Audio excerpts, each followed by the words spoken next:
Hello, this is Lauren Holley-Allen. Emergency Management Made Easy with Lauren. We're going to have an interesting talk today.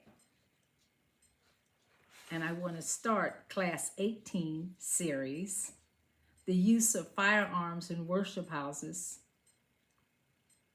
on campuses and businesses. I want to show you a picture first.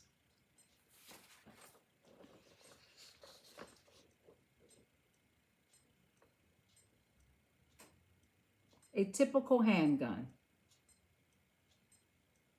and maybe not so typical at all because it can do a lot of destruction.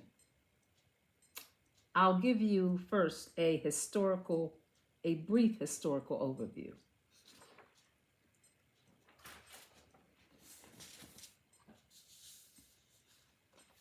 August 27, 2025.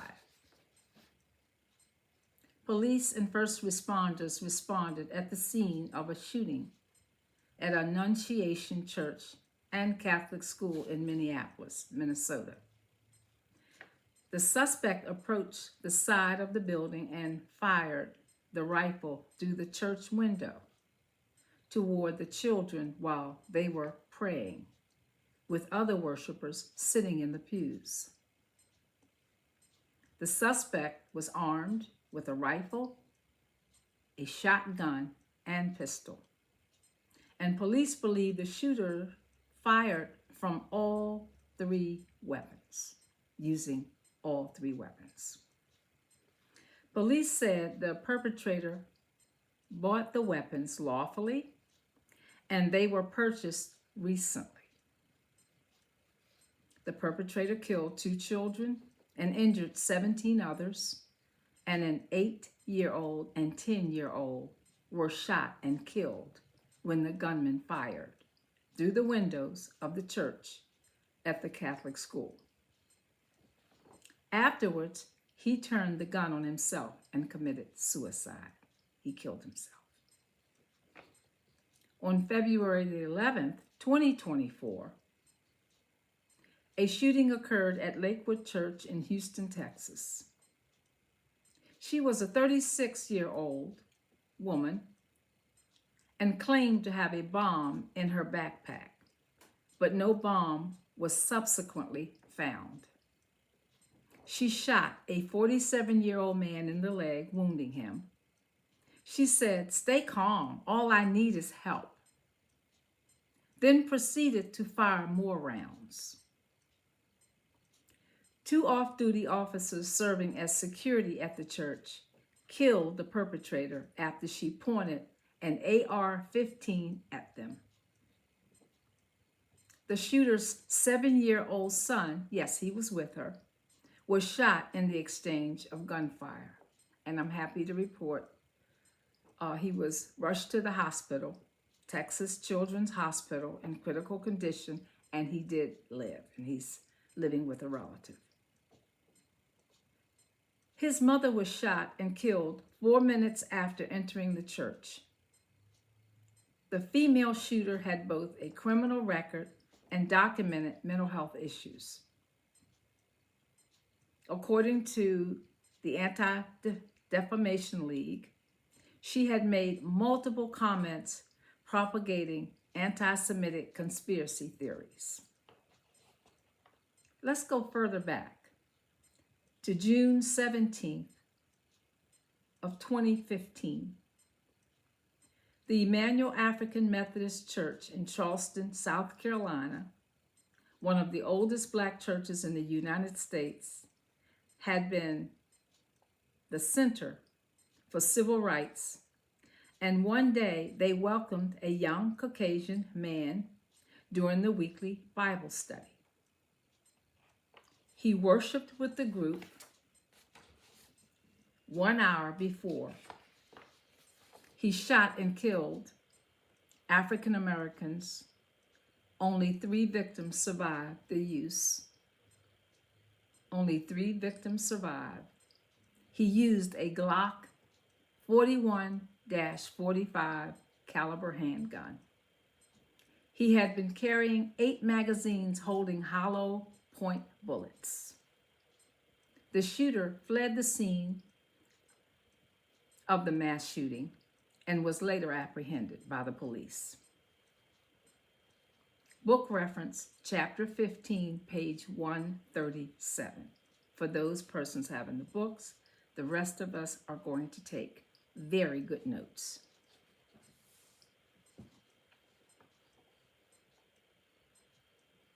House of worship security and armed security guards in businesses. Let's take a closer look. What is the role of a professional security guard? Well, their roles and responsibilities. These individuals serve as representatives of the worship house and clergy, including businesses. They are responsible for the overall safety and security of the premises. The security guard's role is to make themselves clearly visible, as this will deter criminals. And most criminals think twice if they see a security guard on duty. They identify actions or situations that require quick action and response to control a myriad of emergency situations. How a security guard responds to any crisis varies depending on the threat. Violence response planning. Let's go back to the planning table within our organizations and churches and schools and college campuses. Let's go back to the table. The security guards provides swift response to threats against active shooters. Your security team should decide the necessity of armed, paid, or volunteer security guards. Each worship house, school, college, or business will determine whether this makes sense for them. Your situation, environment, and community determine your needed response capability and training practices. Additionally, what your congregation could do if an unfortunate event occurs is hire or select current or former retired law enforcement professionals or security firms professionals. One of the criteria for selection is security firms who receive weapons training and are certified, licensed, bonded, and insured. You are providing security experts who are visible or invisible to the congregation and the workplace, and any potential bad actors. They will see the guards. No one is immune to being targeted. By now, we all know that. Worship house security volunteers, another consideration for you. So another consideration is to use volunteers whose primary roles should be maintaining security within the house of worship. They could be supervised by a primary head security professional who would develop procedures with clergy or board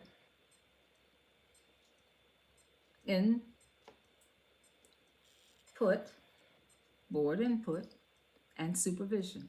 Remember, we're back at the training table. The staff may be off-duty officers, security personnel, emergency medical service, EMS, fire personnel, and yes, off-duty police officers.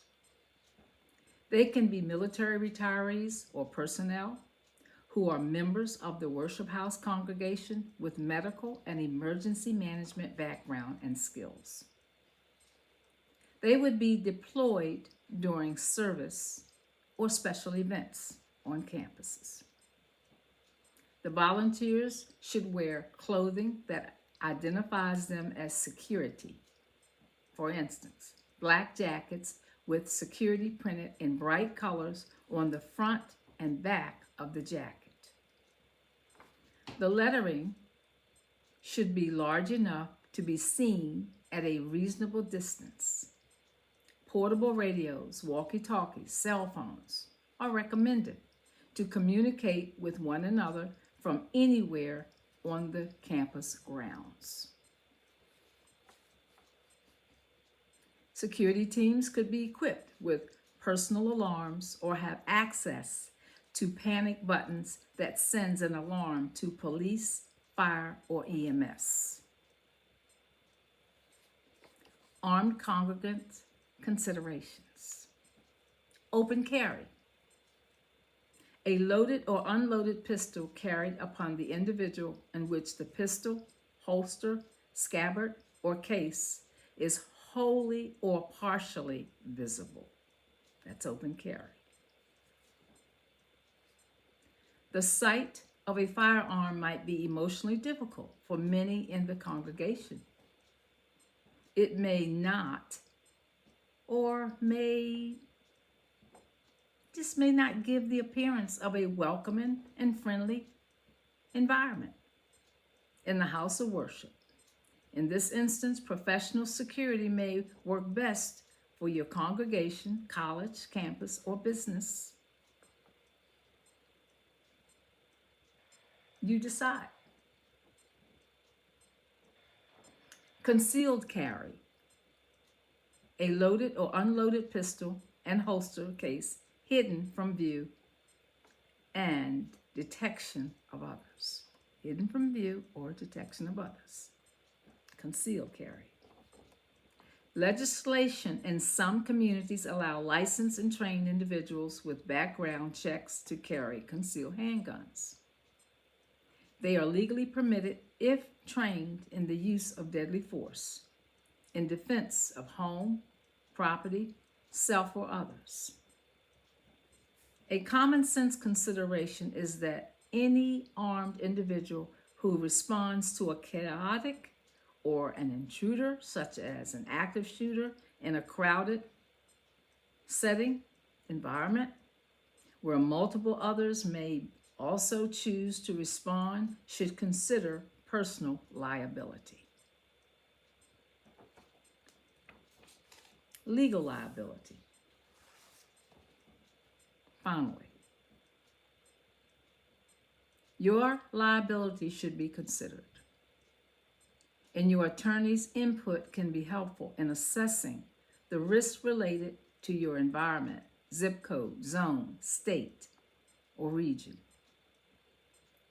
And many issues related to tornadoes, earthquakes, if someone is killed or harmed, become ill within the congregation or business, or a child is abducted within the congregation. It may cause legal liability issues. In addition, houses of worship have become susceptible to lawsuits and claims for false accusations or inappropriate behavior. If someone claims any harm, even if considered acts of God, you should have at least general liability insurance coverage to protect the congregation and your business.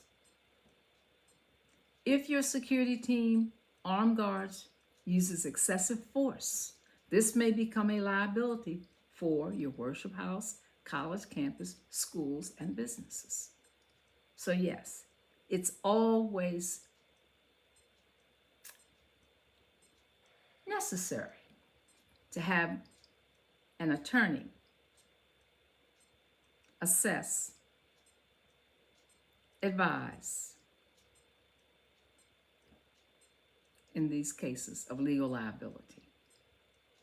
and have it in writing as to what the protocol is and how the congregation will respond, or how the business will respond in certain situations, and what is necessary, just in case. Well, prepare before it happens. At outlook.com is my email address. For questions, for consultation, Zoom calls, telephone calls, whatever you may need, we can discuss it. No problem. And in lieu of everything that has happened in the last couple of weeks, I just wanted to give you additional information for your consideration.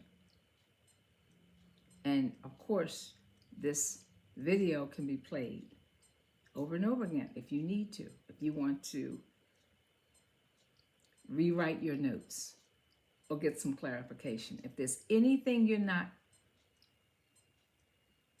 sure about, you may email me. And I will get back with you either during our next meeting, which is every Friday, or I will contact you and we can discuss it. Or in any way you want to discuss it. Zoom call, email, whatever. We'll work it out. Thank you for coming. I am hopeful that our last video, active shooter training, was a help to you. I wanted to combine these two trainings. I wanted to offer them to you back to back so that you will have some information to work with as you go back to the table to discuss your training plan and update it with these considerations for security guards. You see what happened in other churches and in other situations, how dire it was. People were hurt, people were killed. So it's time to get back to the table in your next meeting, plan it, and discuss this additional information. We will continue. Thank you for coming. Please like and subscribe.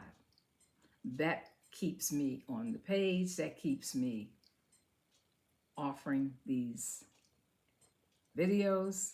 And I hope you're enjoying this series. And I will see you next Friday.